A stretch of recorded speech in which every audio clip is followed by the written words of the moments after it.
So this hobby predates you. Let's be very clear about that. Oh, this is so patronising. I'm so sorry, but why are you on Reddit? Oh yeah, okay. What do I know? What on earth does a 19-year-old have in common with a 25-year-old? 30 years old, by the way. I'm not feeling great about this, guys, I'll be honest.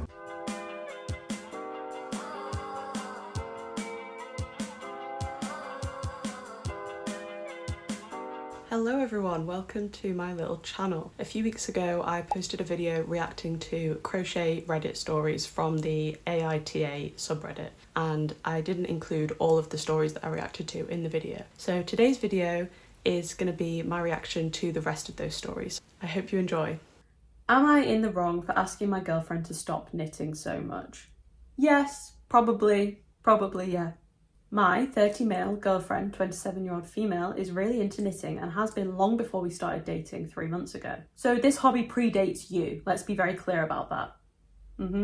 At first, it didn't bother me and I thought it was cool she had a hobby.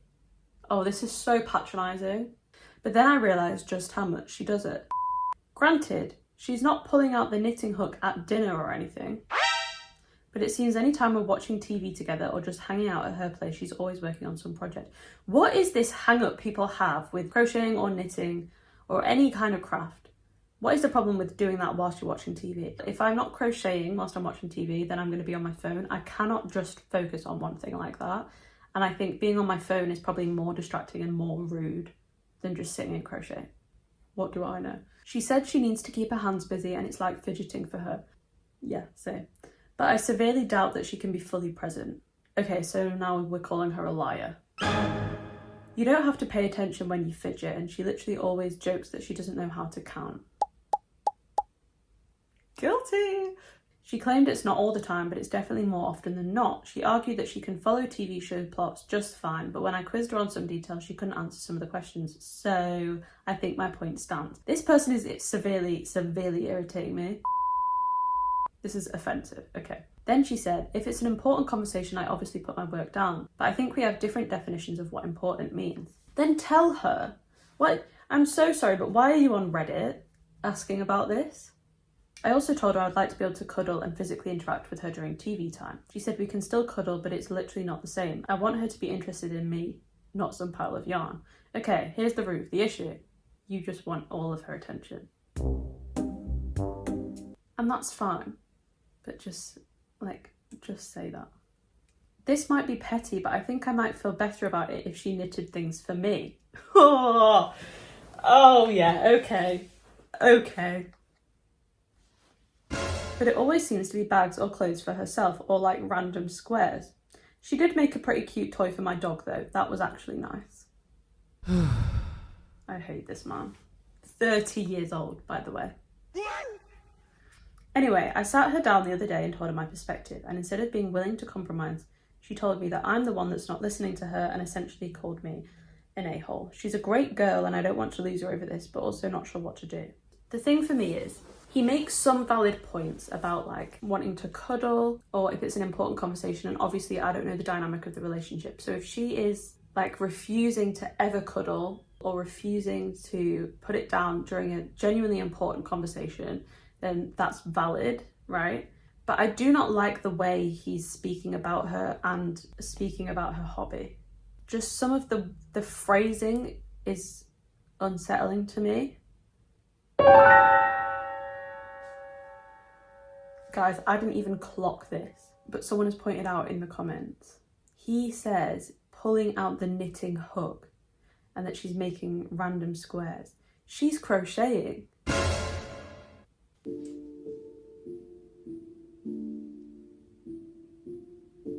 And this man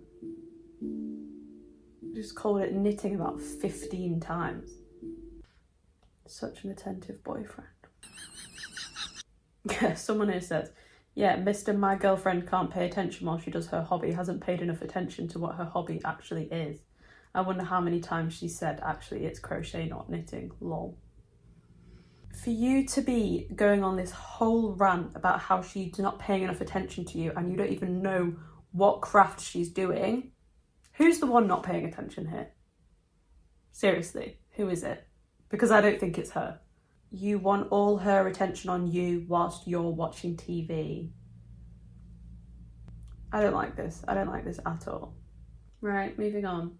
Am I in the wrong for not wanting to crochet my friend's entire wedding dress for free? No. No, you're actually very valid for that. Very valid. So, to make a long story short, I started a kind of weird tradition in my friend group. I'm not able to go to weddings much because I have kids. So instead I've been hand making crochet stuff for my friends to wear, mostly small things like scrunchies and gloves. That's a cute idea. Most of my friends have been super appreciative and love getting handmade gifts since they know it can take me hours or even days depending on how big it is. Well, we found out my friend Jay is getting married in April and we are all super happy for her, but it does seem like short notice. Jay asked me if I could crochet her a wedding dress. Nope. That looked like her grandmother's since the original dress was lost in a fire this summer. She wants everything to be exactly like her grandma's dress was, down to the yarn colour. I was a bit taken aback to say the least. A dress of that scale would take months to make, not to mention finding a colour match to the yarn since it's not super easy. I asked her to send me some pictures of the dress to see what I could do, and let's just say, the thing is gorgeous, but there's no way even a skilled crochet expert could get that done in less than 2 months. This, I cannot even explain to you how long this would take, because you would have to use like thinner yarn too, for it to not be really stiff and chunky. I politely explained to her that I couldn't possibly make the whole dress for her on such short notice, but I could make a cute shawl with the same stitch to pay homage to her grandma's dress. She responded by saying I was playing favourites with friends by not making her what she wanted, and then dramatically stormed off. I'm so sorry, there is no favouritism going on here. You're going to say that she's playing favourites because she made your other friends scrunchies and won't make you an entire wedding dress. She's offered to make you a shawl. That's a much bigger project than scrunchies and gloves that she's made for other people. Our friends are kind of split. All of them who do homemade crafts agree with me that Jay's expectations, I guess they mean, are unrealistic. See, this is the thing. Anyone who does homemade crafts, who understands the time and effort, will always agree with you on this, okay? Because they get it. My other friends seemed torn, because on one hand this dress meant a lot more to her than just a regular project, and that I should have handled it more gently than I did. It sounds like you did handle it gently though. Politely explained that you couldn't do it in the time frame and then offered an alternative. It's not like you were going, your grandma's dress burned in a fire. It sounds like you were perfectly gentle about it, so I don't really understand the issue here. Yeah, no, you're not in the wrong. That's ridiculous. Okay, this is the last one. This one is from r/am I overreacting? Am I overreacting? Boyfriend is upset about me making a gift for an ex. Off the bat, I'm going to say that is something he is allowed to be upset about. Okay. So I, 25 female, live with my boyfriend, 19 male.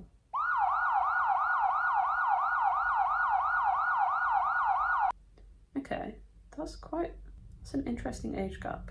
I'm intrigued to know how long you've been together, because you're living together. Anyway, not the point. For the past couple of weeks, I've been working on a gift for my friend Kyle, 30 male, who I also dated before meeting my current boyfriend. We don't really hang out or anything, but me and Kyle have a ton of history, and I feel very strange about just completely cutting off people from my life that have been so important to me. We'll text and talk on the phone every now and then to catch up, and my boyfriend, James, has not exactly been thrilled. Don't blame him. But he knows how I feel, and I've never hidden any conversations or meetings from him. Okay.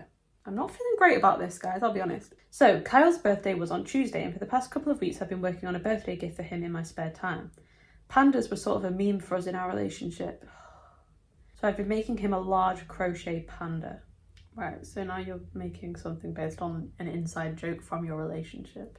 I told James about this, who it was for, and why I was making it when I first started, because he always asks what I'm making. It was very much an okay reaction. Yeah, he was probably incredibly uncomfortable, to be honest. He didn't seem to find anything objectionable about it. We don't exchange gifts, but considering it's his 30th, I wanted to do something nice. So Monday, I mentioned that I'm going to meet Kyle at a coffee shop the next day to give him the gift and a card, and James blows up.